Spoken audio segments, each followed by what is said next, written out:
ذرا تصور کریں، مطلب ایک ایسا الیکشن جہاں پورے 15,000 ووٹ کاسٹ ہوتے ہیں۔ ہاں، 15,000، جو کہ اس دور کے لحاظ سے کافی بڑی تعداد تھی۔ بالکل، اور ان 15,000 میں سے مخالفت میں صرف اور صرف ایک ووٹ پڑتا ہے۔ واہ، واقعی یہ تو حیران کن ہے۔ یعنی باقی 14,999 ووٹ ایک ہی پڑھنے میں جاتے ہیں۔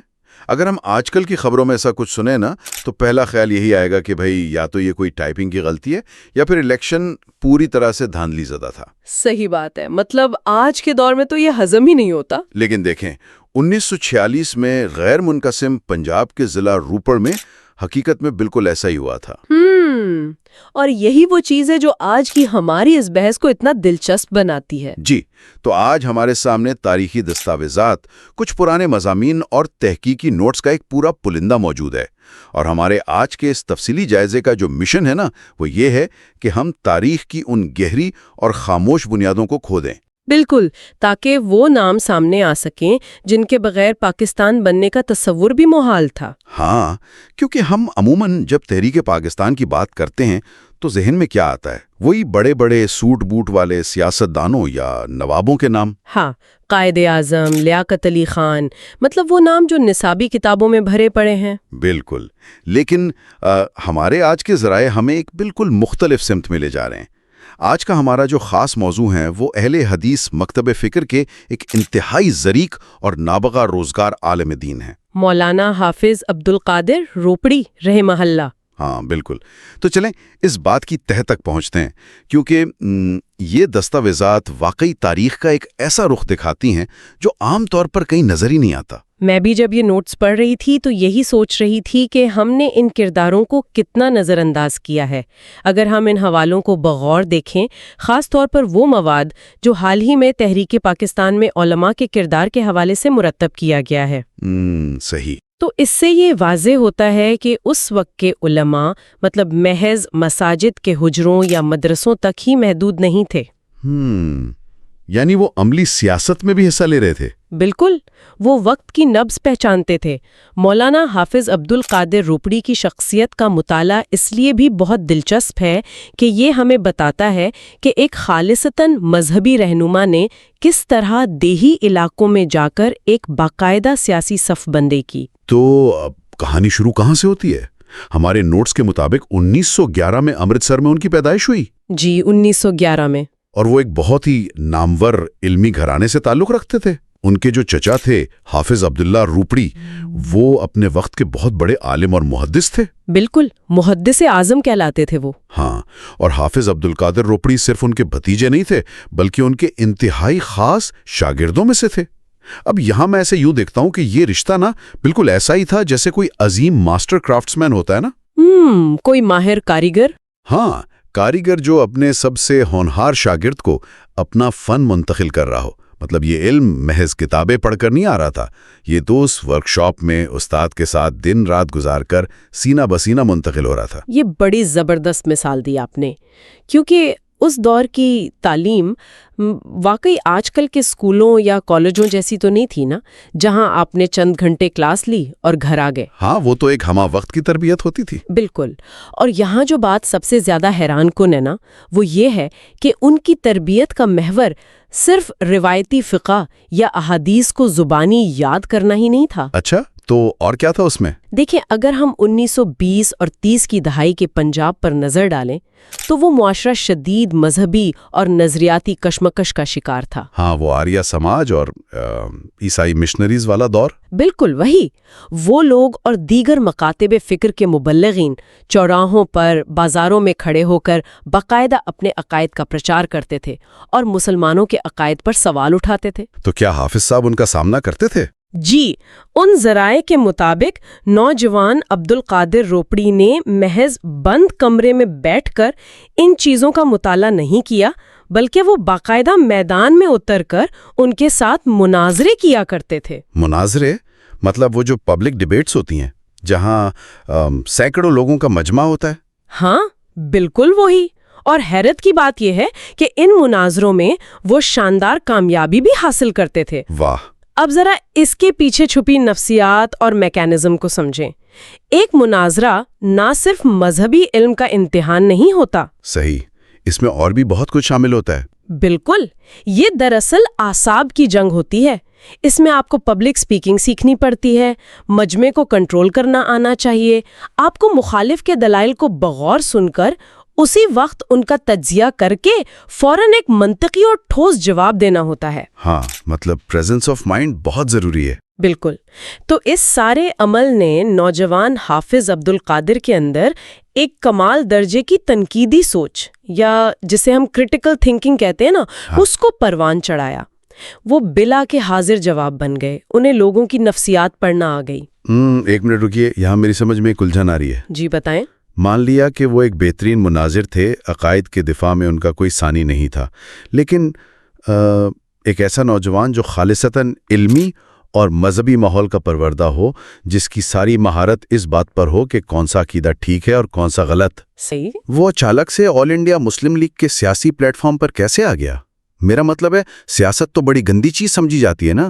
ہاں، عام طور پر یہی سمجھا جاتا ہے. اس میں تو جوڑ توڑ، زمینی عقائد اور روزمرہ کے دنیاوی مسائل ہوتے ہیں.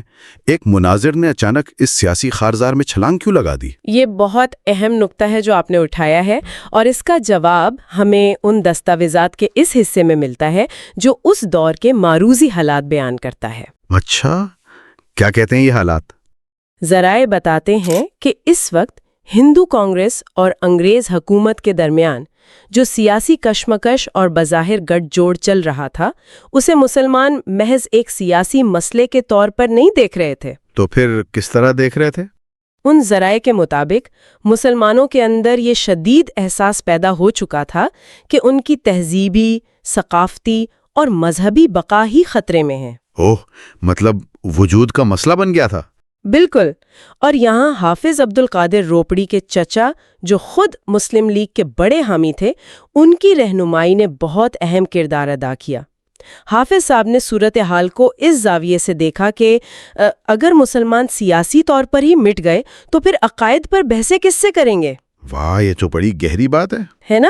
انہوں نے بھانپ لیا تھا کہ اب صرف چوراہوں پر مذہبی مناظرے کافی نہیں رہے، بلکہ قوم کی سیاسی بقا کے لیے انہیں ایک سیاسی چھتری تلے اکٹھا کرنا وقت کی سب سے بڑی اور فوری ضرورت ہے. یہاں بات واقعی بہت دلچسپ ہو جاتی ہے، کیونکہ ہمارے نوٹس بتاتے ہیں کہ جب وہ میدان میں اترے نا، تو انہوں نے ضلع امبالہ کو اپنی سیاسی بیداری مہم کا مرکز بنایا. جی، ضلع امبالہ اور اس کے گرد و نواح کے علاقے.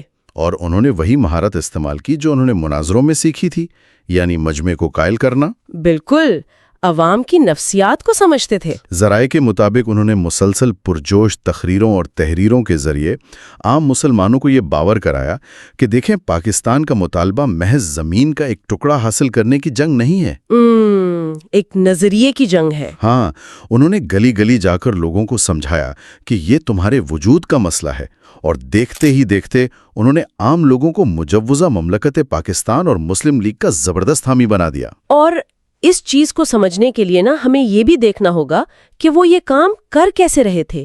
یہ کوئی روایتی سیاست دانوں والا طریقہ نہیں تھا. مطلب اس دور کا عام مسلمان، خاص طور پر دیہاتی اور قصباتی پنجاب میں، اگر لاہور یا دلی سے کوئی سوٹ بوٹ والا انگریزی بولنے والا سیاستدان آتا تھا نا، تو وہ اس سے اتنا متاثر نہیں ہوتا تھا. وہ تو اسے اپنے سے الگ ہی سمجھتا ہوگا، ایک اجنبی. بالکل اجنبی. لیکن جب ایک عالم دین، جس کے کردار پر سب کو مکمل اعتماد ہے، جو ان کے ساتھ زمین پر بیٹھتا ہے، انہی کی زبان بولتا ہے، وہ آ کر انہیں خطرے سے آگاہ کرتا ہے، تو پھر کیا ہوتا ہے؟ تو اس کی بات سیدھی دل میں اترتی ہے. 100%. لوگوں کو پتا تھا کہ اس شخص کا اپنا کوئی ذاتی ایجنڈا نہیں ہے، اسے کوئی وزارت یا کرسی نہیں چاہیے. یہ جو کچھ کہہ رہا ہے سچائی اور خلوص کی بنیاد پر کہہ رہا ہے. صحیح. اچھا، اب وہ جو ہم نے شروع میں اس تفصیلی جائزے کے سب سے حیران کن حصے کا ذکر کیا تھا نا، وہ 1946 کے انتخابات. ہاں، مجھے اب اس کی طرف آنا ہے کیونکہ ہمارے پاس جو حوالے اور نمبرز موجود ہیں وہ واقعی ناقابل یقین ہیں. ذرائع واضح طور پر بتاتے ہیں کہ روپڑ کے علاقے میں جب ووٹنگ ہوئی تو مسلمانوں کے 15,000 ووٹ تھے. جی. اور ان میں سے 14,999 ووٹ قیام پاکستان کے حق میں پڑے. مطلب پورے علاقے سے مسلم لیگ کی مخالفت میں صرف